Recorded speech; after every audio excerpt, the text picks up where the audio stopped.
फरीदाबाद से bureau chief Devendra Kaushik इस वक्त हमारे साथ लाइव जुड़ गए हैं अधिक जानकारी के साथ। देवेंद्र, क्या अपडेट मिल रहा है अभी पूरी खबर को लेकर?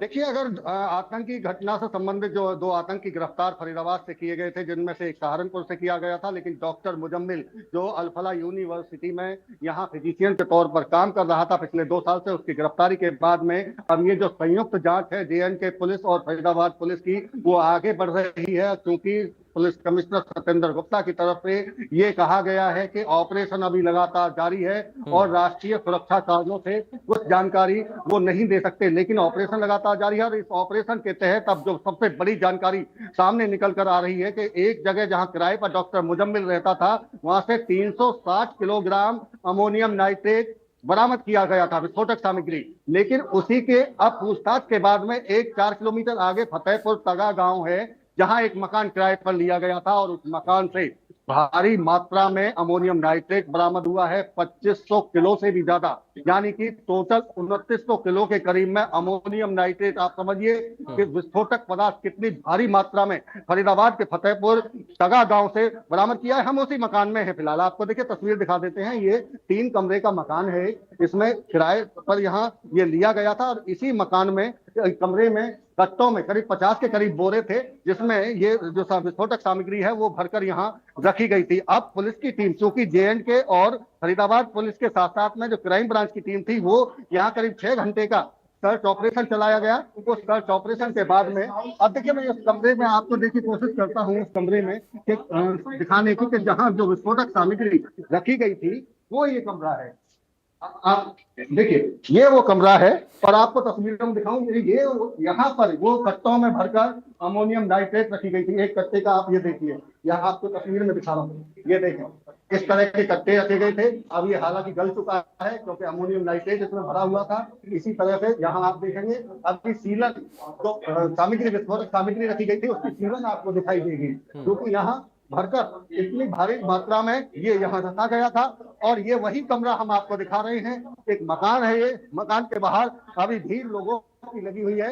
यहाँ से चूंकि अब क्राइम ब्रांच की जो टीम है वो रवाना हो चुकी है, तमाम जो विस्फोटक सामग्री थी उसको लोड कर के यहाँ से गाड़ी में ले जाया जा चुका है। और इसके अलावा जो अब नई अपडेट जो सामने आ रही है, फरीदाबाद की क्राइम ब्रांच की टीम श्रीनगर के लिए रवाना हो चुकी है। पराग देखिए, डॉक्टर मुजम्मिल श्रीनगर के थाने में बंद है और वहां उससे पूछताछ करने के लिए फरीदाबाद क्राइम ब्रांच की टीम श्रीनगर के लिए रवाना हो चुकी है।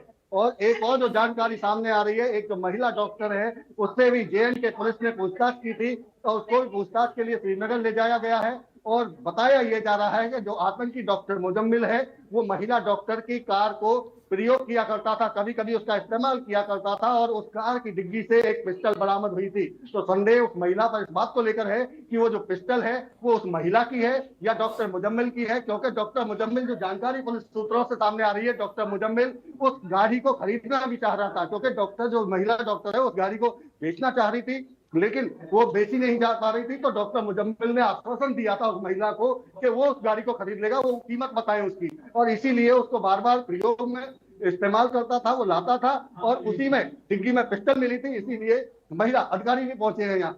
आप जांच करने के लिए आए हैं, क्या क्या क्या जांच कर रहे हैं? डीएसपी साहब आप बताइए ना किस तरह से जांच है, क्या हुआ है? जी ठीक है, बिल्कुल। देखिए, सीआईडी के अफसर यहाँ पहुंचे थे, उनकी तरफ से यहाँ जांच की जा रही है, रिपोर्ट बना के सीआईडी को भी भेजनी है। सीआईडी के बड़े अफसर हैं, डीएसपी रैंक के हैं, वो यहाँ पहुंचे थे और उनकी तरफ से अब ये देखा जा रहा है यहाँ, क्योंकि रिपोर्ट कुछ अधिकारियों को भेजनी होगी, तो उसको लेकर ये पहुंचे हैं सीआईडी से, क्योंकि वो कुछ सामने कैमरे के सामने बोलना नहीं चाह रहे थे। लेकिन जो बड़ी जानकारी हम जो आपको दे रहे हैं कि श्रीनगर क्राइम ब्रांच की टीम रवाना हो चुकी है। महिला जो सहयोगी है जिसकी गाड़ी से पिस्टल मिली थी, उससे जे.एंड.के पुलिस पूछताछ कर रही है। वहां के एक थाने में डॉक्टर मुजम्मिल को रखा गया है, वहां पूछताछ होगी, क्योंकि भारी मात्रा में यहाँ से विस्फोटक सामग्री जो मिली है उसकी जांच कैसे ये यहाँ तक पहुंची, फतेहपुर गांव जो फतेहपुर तगा गांव है, अगर यहाँ 2500 किलो से ज्यादा विस्फोटक सामग्री मिलती है तो क्या डॉक्टर मुजम्मिल अकेले यहाँ लेकर पहुंचा था या स्थानीय लोगों की कोई मदद ली गई थी, या जो क्राइम ब्रांच की टीम अल-फलाह यूनिवर्सिटी के तमाम जो डॉक्टर मुजम्मिल के सहयोगी हैं उनसे भी लगातार पूछताछ में जुटी हुई है। और जैसा कि हम महिला का जो जिक्र कर रहे हैं, महिला सहयोगी थी, उसकी दोस्त थी और उसकी गाड़ी का उपयोग वो किया करता था, तो अब उससे भी पूछताछ इस बात को लेकर की जा रही है कि आखिर उससे कितने संबंध उस डॉक्टर से जो मुजम्मिल जो आतंकी है उससे रहे हैं। तो ये तमाम ऐसे पहलू हैं जिन पर जांच होनी अभी बाकी है, और कहां से क्या बरामदगी, कहीं क्या और भी जगह पर कोई सामान ऐसा विस्फोटक सामान रखा हुआ हो सकता है, तो ये ऐसे तो पूछताछ अभी क्राइम ब्रांच को करनी है। लेकिन फिलहाल हम जिस मकान में हैं ये एक अलग सेपरेट मकान था, एक मौलवी का मकान है। ये दरअसल में एक मौलवी ने जमीन खरीद कर फतेहपुर तगा में एक मकान को यहाँ बनाया था और उसको किराए पर यहाँ दिया था। डॉक्टर मुजम्मिल ने एक कमरे में यहाँ विस्फोटक सामग्री को यहाँ रखा था। और यहाँ देखिए आप, क्योंकि अभी सीलन यहाँ दिखाई दे रही है, मैं और बाहर आपको लेकर चलता हूँ, बाहर मकान की स्थिति किस तरह की है उसकी तस्वीर आपको दिखा देता हूँ। तो ये जो मकान है 3 कमरों का ये मकान है। यहाँ आप साफ तौर से देखिए, एक कमरा अभी भी अगर मैं बात करूं तो शायद कोई महिला है जो इस मकान में अभी भी है। अब मैं तस्वीर दिखा देता हूँ। देखिए ये जो गेट है ये अंदर से बंद है और अंदर से आवाज भी अभी हम सुन रहे थे, कुछ लोग भी बता रहे थे, आप बता रहे थे ना यहाँ कोई है, कौन है यहाँ? यहाँ पे एक लेडीज है यहाँ, क्या नाम है उनका? अच्छा, तो अभी अंदर ही है वो, तुमसे बात कर रही थी, क्या कह रही थी? क्यों परेशान कर रहे हो? अच्छा, क्यों परेशान कर रहे हो ऐसा वो बोल रही हैं। तो बच्चे भी हैं क्या या महिला खाली अकेली हैं? नहीं, बच्चे भी। अंदर ही हैं बच्चे भी? नहीं, बच्चे यहीं पे ढूंढ रहे हैं। अच्छा, बच्चे यहीं घूम रहे हैं, लेकिन एक महिला है वो इस मकान के अंदर है। देखिए ये इस कमरे के, ये माफ करना, इस कमरे के अंदर वो महिला अभी भी है। इसी मकान से विस्फोटक सामग्री बरामद की थी। और ये देखिए विंडो, मैं आपको तस्वीरों में दिखा देता हूँ कि एक कमरा बना हुआ है यहाँ, तो 3 कमरे का ये मकान है, 3 कमरे का मकान है। और यहाँ सीढ़ियों के अगर मैं आपको लेकर चलूं तो देखिए, अब मैं ऊपर से आपको तस्वीर दिखाता हूँ इस गांव की कि यहाँ जो ये मकान बना हुआ था ये कहाँ है, खेतों के बिल्कुल बराबर में ये मकान है। इसके बाद में खेत शुरू हो जाते हैं। ये देखिए आप तस्वीरों में आप अब देखेंगे यहाँ कि आप देखेंगे इधर पूरी तरह से यहाँ खेत हैं, खेतों के बिल्कुल किनारे पर ये आखिरी मकान इसको कह सकते हैं इस साइड में, कि ये बिल्कुल अलग थलग सा मकान है जहां किसी की आवाजाही ज्यादा ना हो, इस बात का ख्याल रखते हुए इस मकान को किराए पर लिया गया था। और एक चीज और मैं आपको दिखाऊं तो देखिए ये बाल्टी, एक तस्वीर और आपको दिखा रहा हूं, ये देखिए इसमें साफ तौर से आप देख सकते हैं कि किस तरह से यहाँ पत्थर बाल्टी में भरकर पत्थर रखे गए हैं, पत्थरों को रखा गया है। आप यहीं रहते हैं क्या? कहाँ रहते हैं आप? तो आप कैसे सुन के आए हैं? क्या सुना था? उधर कुछ पुलिस आ रही है, इकट्ठी हो गई पुलिस, पता नहीं क्या होगा, जो है बच्चे ने बताया हमने एक ने। अच्छा, क्या हो गया तो अब क्या पता चला है आपको? यहीं तक आया हम। आप छत तक आ गए तो नीचे से कुछ पूछा होगा किसी से कुछ? तुम्हें पता क्या हुआ है? तुम भी देख नहीं आए हैं?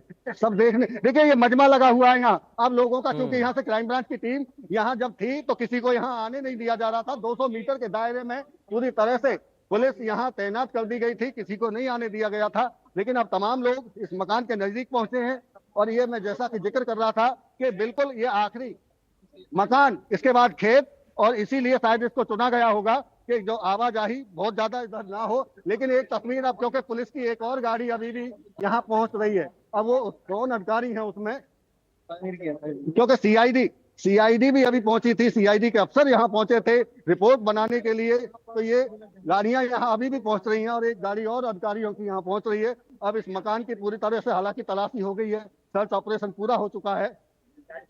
तो आप साफ तौर से समझ सकते हैं कि इस मकान में जो विस्फोटक सामग्री यहाँ मिली वो कितनी भारी मात्रा में ज्वलनशील पदार्थ अमोनियम नाइट्रेट यहाँ से मिली है। तो आप फरीदाबाद में, क्योंकि अभी ये ऑपरेशन लगातार जिस तरह से पुलिस कमिश्नर भी कह रहे हैं वो जारी है। जी बिल्कुल। आपने जो शुरुआत में बात कही देवेंद्र कि आखिर ये इतनी बड़ी संख्या में विस्फोटक यहाँ तक कैसे पहुंचा, बाकी सामग्री यहाँ तक कैसे पहुंची, ये एक बड़ा सवाल है। और आपने छत से जो तस्वीर दिखाई, वाकई वो इस तरफ इशारा करती है कि सोच समझकर ये सब कुछ प्लान किया गया था। एक ऐसा घर जो कि बाकी घरों से बेहद दूर है, चारों तरफ खेत ही खेत हैं, खेत खलियान हैं, और यहाँ पर जो महिला हैं, इस महिला के बारे में देवेंद्र क्या अपडेट है, और क्या ये पूरा मकान किराए पर लिया गया था, और कितने कमरों में ये जो विस्फोटक सामग्री है ये थी? ये तमाम सारे सवाल देवेंद्र हैं। कुछ और अगर आप अपडेट दे पाए इन सवालों को लेकर। बिल्कुल, देखिए अगर अपडेट की बात करें तो चूंकि जिस मकान में हम खड़े हैं यही सर्च ऑपरेशन चलाया गया था करीब 6 घंटे के करीब। जम्मू कश्मीर की भी पुलिस यही थी, क्राइम ब्रांच यहाँ थी, लोकल पुलिस यहाँ थी, और लगातार यहाँ बैगों को देखा गया था कि आखिर जो बैग में ये जो सामग्री है, विस्फोटक सामग्री है कौन सी। तो इसको अमोनियम नाइट्रेट बताया गया था। लेकिन जो किराए की आप जो जिक्र कर रहे हैं कि किराए पर जो ये दिया गया था, अक्सर ये मेवात साइड से, नूहू साइड से कोई मौलवी है जिसने यहाँ जमीन खरीदी थी और ये मकान बनाया था, और इस मौलवी ने फिर इसको किराए पर ये डॉक्टर मुजम्मिल को दिया था। अब लेकिन एक परिवार और भी यहाँ रह रहा है। ये परिवार अब उनसे कितना ताल्लुक है इस घटना से, वो कहना बड़ा मुश्किल होगा, क्योंकि जिस तरह से क्राइम ब्रांच की टीम या कोई भी अगर यहाँ पहुंचे हैं अधिकारी, लेकिन उनको अभी कुछ नहीं कहा गया है, तो ये भी माना जा सकता है कि हो सकता है जो परिवार इसमें रह रहा हो उसको इस बारे में ना पता हो कि ये कौन सी सामग्री, क्योंकि जो पूर्व सरपंच को जब पुलिस की तरफ से यहाँ निशानदेही के लिए या उनकी मौजूदगी में तमाम जो है गिनती हुई या उसको तोला गया था, वो उनके साइन कराए गए थे, तो ये उनके सामने ये सब कुछ किया गया था। तो ये हो सकता है वो उनकी तरफ से भी ये जब कहा जा रहा था कि ये पता नहीं है कि जो 50 बोरे मिले हैं उसमें क्या है, उस पर केवल खाद बीज इस तरह के वो प्रिंट हुआ था, तो उनको भी जानकारी इस बात को लेकर नहीं थी। तो हो सकता है कि जो महिला परिवार या जो परिवार यहाँ रह रहा है, बच्चे रह रहे हैं, उनको भी ना पता हो कि ये जो सामान रखा गया है बोरों में आखिर है क्या इसमें। लेकिन निश्चित तौर से इस मकान में वो महिला रह रही है, तो पूछताछ पुलिस की तरफ से जरूर उससे भी की गई होगी, आगे भी पूछताछ की जाएगी कि आखिर वो कब कब कौन कौन यहाँ आते थे, ये तमाम चीजें। क्योंकि अब एक ही मकान में अगर रह रहे हैं तो इतना पता होता है कि कौन आ रहा है कौन नहीं आ रहा है,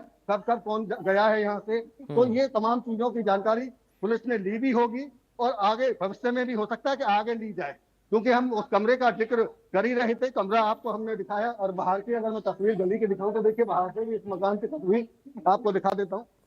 यहाँ अब हालांकि मीडिया का जमावड़ा है सुबह से ही। अब ये देखिए तस्वीर, ये मकान, इस तरह का मकान खंडहर सा दिखता है बाहर से, और यहाँ बिल्कुल आखिरी ये मकान है। यहाँ लोगों का बहुत ज्यादा इतनी बड़ी संख्या में विस्फोटक आया, इतने सारे कट्टे बरामद हुए, क्या आसपास के लोग कह रहे हैं, क्या उनको जरा भी भनक नहीं लगी कि आखिर क्या आ रहा है उन कट्टों में, कैसे आ रहा है और कितने वक्त में आया? ये तमाम सवाल है। और सबसे बड़ी बात, ये कब से चल रहा था? क्योंकि आप बता रहे हैं कि ये पहले जमीन खरीदी गई, उसके बाद ये मकान बनाया गया और फिर इसको किराए पर दिया गया, तो क्या ये बहुत पहले से प्लानिंग चल रही थी? और देवेंद्र, सबसे बड़ी बात तो ये है कि दिल्ली एनसीआर, दिल्ली के नजदीक, राजधानी के नजदीक एनसीआर में इस तरह की गतिविधियां, ये अपने आप में एक बड़ा इशारा कर रही हैं कि आखिर टारगेट क्या था, क्या प्लानिंग थी इन लोगों की। यहाँ से पराग, देखिए बिल्कुल जिस तरह से आपने सवाल पूछा कि ये जो मकान लिया गया था क्या इस प्लानिंग के तहत लिया गया था, तो जो जानकारी ग्रामीणों की तरफ से दी गई वो करीब 4 साल पहले ये जमीन खरीदी थी। लेकिन वो जो जमीन जिसने खरीदी थी वो मौलवी है, नूहू के आसपास किसी गांव का रहने वाला है। अब ये कहना बड़ा मुश्किल होगा कि ये इन ऐसी गतिविधियों के लिए, आतंकी गतिविधियों के लिए ही इस मकान को खरीदा गया था और बनाया गया था। हो सकता है कि वो बाद में संपर्क में डॉक्टर जो मुजम्मिल है, तो वो बाद में संपर्क में आया हो और उसके बाद में ये मकान किराए पर देख करके, एकांत में मकान है, इधर कोई आवाजाही लोगों की जब बहुत ज्यादा नहीं है, बाद में लिया गया हो। लेकिन उस मौलवी को भी डिटेन किया गया है, उससे भी पूछताछ की जा रही है, क्योंकि मकान उसका है और उसने किराए पर उसको दिया था। तो ऐसे में हो सकता है कि उसके भी तार आतंकी संगठनों से या आतंकवादियों से डॉक्टर मुजम्मिल और जो डॉक्टर आदिल को पकड़ा गया है उनसे जुड़े हुए हों। क्योंकि कहा यह भी जा रहा है कि डॉक्टर मुजम्मिल इस मौलवी के पास में आता जाता रहा है, नमाज अता करने के लिए भी जाता रहा है और भी कई कामों के लिए उसके पास में, उसके संपर्क में बना रहा है। तो हो सकता है कि वो भी इस घटना में शामिल हो, इसीलिए डिटेन भी उसको किया गया, उससे पूछताछ भी की जा रही है। मकान खरीदा जरूर गया, जमीन जरूर खरीदी गई, लेकिन ये कहना बड़ा मुश्किल होगा अभी कि ये 4 साल पहले जो जमीन खरीद कर मकान बनाया गया, क्या आतंकी घटनाओं को लेकर या आतंकी जो संगठनों से जुड़े हुए, जैसे का बताया जा रहा है, जैसे का जो आतंकी संगठन है जैसे मोहम्मद का, उससे जुड़ा हुए जो तार बताए जा रहे हैं, तो क्या इसका मकान मालिक जो मौलवी है वो भी ऐसी घटनाओं में, ऐसी गतिविधियों में शामिल रहा है या नहीं रहा है, पूछताछ लगातार जारी है। पूछताछ जी। के बाद में तो सब कुछ सामने होगा कि आखिर मौलवी की कितनी भूमिका रही। क्या किराए पर ही देना केवल उस डॉक्टर मुजम्मिल को, आतंकवादी को यहाँ तक ही सीमित था या उससे आगे? क्योंकि जैसा जिक्र इस बात के कर रहे हैं हम कि ये किराए पर दिया गया था, ऐसा ही एक कमरा और किराए पर लिया गया था जो अल-फलाह कॉलेज जो यूनिवर्सिटी है उससे 200 मीटर पहले। लेकिन जो उसका जो मालिक है वो भी, उसका कोई रोल सामने अभी पुलिस को नहीं दिखाई दिया है। बुजुर्ग व्यक्ति है जिसका वो मकान है जिसमें वो रह रहा था, तो उसको भी शायद नहीं पता था कि इस तरह की आतंकी गतिविधि या घटनाओं को अंजाम देने के लिए किराए पर लिया गया। तो ये क्योंकि अभी पूछताछ खत्म नहीं हुई है, ऑपरेशन लगातार जारी है, तो ऐसे में अब देखना होगा कि आने वाले दिनों में अधिकारी इस बात को लेकर किस तरह की जानकारी साझा करते हैं। जी देवेंद्र, सवाल ये भी है, क्या यूनिवर्सिटी का किसी तरह से कोई संस्थागत इसमें रोल है या फिर सिर्फ ये माना जाए कि यूनिवर्सिटी के आसपास एक किराए के मकान का मामला है? और दूसरा ये भी है कि इसमें मेडिकल प्रोफेशनल्स का शामिल होना, डॉक्टर का शामिल होना, पढ़े लिखे लोगों का इसमें शामिल होना, ये किस ओर इशारा करता है? क्या संकेत मिल पा रहे हैं? चूंकि आप लगातार ग्राउंड पर हैं, अधिकारियों से भी बातचीत हो रही है, हालांकि वो उनकी अपनी एक डेकोरम भी है जो बहुत सारी बातें वो नहीं बता सकते हैं, लेकिन फिर भी और क्या अपडेट मिल पा रहा है?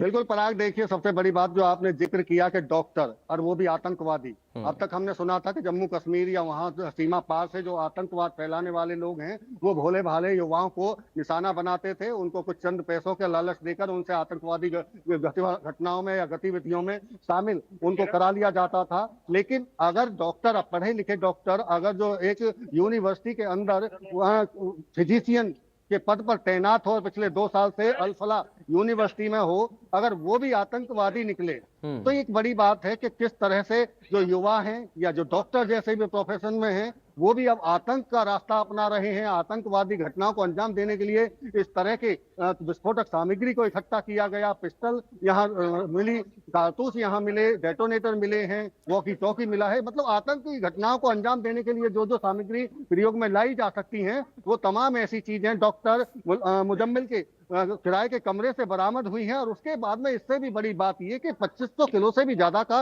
विस्फोटक यहाँ मिलना, ये उससे भी बड़ी बात है कि कैसे दिल्ली एनसीआर में इतने बड़ी मात्रा में विस्फोटक सामग्री को यहाँ लाया गया। अमोनियम नाइट्रेट कई बार चट्टानों को तोड़ने के लिए, विस्फोट करने के लिए प्रयोग में लाया जाता है। उसको उच्च अधिकारी जो है, पुलिस सूत्रों के जो उच्च अधिकारी हैं, पुलिस की तरफ से भी ये कहा गया कि पहले चेक उनकी तरफ से भी उसको किया गया था, तो वो वास्तव में ज्वलनशील और विस्फोट करने वाला पदार्थ निकला। उसी से उसकी पहचान हो पाई कि ये अमोनियम नाइट्रेट है। और इतनी बड़ी मात्रा में अमोनियम नाइट्रेट फरीदाबाद में दिल्ली एनसीआर की सीमा में लाना, क्या अकेले डॉक्टर मुजम्मिल का काम है या डॉक्टर जो उसका सहयोगी आदिल था उन दोनों का काम था, या और लोग भी इसमें शामिल हैं? यही तमाम चीजें ऐसी हैं जिन पर पूछताछ क्राइम ब्रांच, फरीदाबाद की क्राइम ब्रांच की टीम भी कर रही है। JNK की पुलिस तो पहले से ऑलरेडी डॉक्टर मुजम्मिल को वहां रखा हुआ है, उनसे पूछताछ हो रही है। अब यहाँ से क्राइम ब्रांच की टीम श्रीनगर के लिए रवाना हो चुकी है, निकल चुकी है, तो वो भी पूछताछ होगी क्योंकि हमला फरीदाबाद से जुड़ा हुआ है। विस्फोटक सामग्री भारी मात्रा में यहाँ से बरामद हुई है और अन्य सामग्री भी जो विस्फोटक सामग्री के साथ साथ में आतंकी गतिविधियों में घटनाओं को अंजाम देने के लिए किया जा सकता था प्रयोग, वो भी यहीं से बरामद हुआ है। तो लाजमी सी बात है कि क्राइम ब्रांच की टीम वहां उससे पूछताछ करेगी और कौन कौन शामिल है। सबसे बड़ी बात यह है कि 6 महीने पहले, पराग अगर मैं जिक्र करूं कि 6 महीने पहले इसी इलाके के थाना डबुआ क्षेत्र में, एक डबुआ क्षेत्र का जो थाना है वहां एक गांव में डेटोनेटर के साथ में एक आतंकवादी को मार्च में पकड़ा था। तो आप समझिए कि फरीदाबाद में 6 महीने बाद में एक इतनी बड़ी ये दूसरी घटना आतंकवादियों से जुड़ी हुई, जहां गिरफ्तारी के साथ साथ में इतने बड़े मात्रा में विस्फोटक सामग्री मिलना और हैंड ग्रेनेड, जिंदा हैंड ग्रेनेड एक मकान में, उसी तरह से मकान उसका भी, जिस तरह ये मकान एक किनारे पर खेतों के साथ में है, वो भी इसी तरह से एक कमरा बना हुआ था जहां से उस आतंकवादी को गिरफ्तार किया गया था और हैंड ग्रेनेड उससे बरामद किया गया था। तो आप समझिए कि कितना संवेदनशील फरीदाबाद दिल्ली एनसीआर का हिस्सा ये कि आतंकवादियों की शरणगाह बनता जा रहा है। तो ये तमाम ऐसे सवाल हैं, इन पर पुलिस को भी काम करना है और जो केंद्रीय जांच एजेंसी है, चाहे NIA की बात करें, चाहे IB इंटेलिजेंस ब्यूरो के भी अधिकारी यहाँ पहुंचे थे, उनकी तरफ से भी जांच शुरू कर दी गई है। जम्मू कश्मीर पुलिस भी जांच कर रही है। तो अब देखना होगा कि आने वाले जो दिनों में जो आतंकी गतिविधियों में जो शामिल ये दोनों आतंकवादी पाए गए हैं, इनकी कौन कौन यहाँ मदद कर रहा था और कहाँ कहाँ से इनको मदद मिल रही थी। जैसा कि कहा गया, ऑपरेशन सिंदूर के बाद में आतंकवादी जो पाकिस्तान सीमा पार में बैठे हुए हैं, जैसे मोहम्मद की तरफ से या दूसरे आतंकवादी संगठनों की तरफ से भी इस बात की धमकी दी गई कि वो चुप बैठने वाले नहीं है। तो क्या दिल्ली को दहलाने के लिए ये काम किया जा रहा था, यहाँ सामग्री इकट्ठी की जा रही थी। तो ये कई ऐसे सवाल हैं जिनका आने वाले दिनों में पुलिस के अधिकारियों की तरफ से जानकारी दी जाएगी। जी। बहुत शुक्रिया आपका देवेंद्र कौशिक, तमाम जानकारी और इस पूरी बातचीत के लिए। बढ़ते आगे एक बड़ी खबर की बात करेंगे। इस वक्त एक बड़ी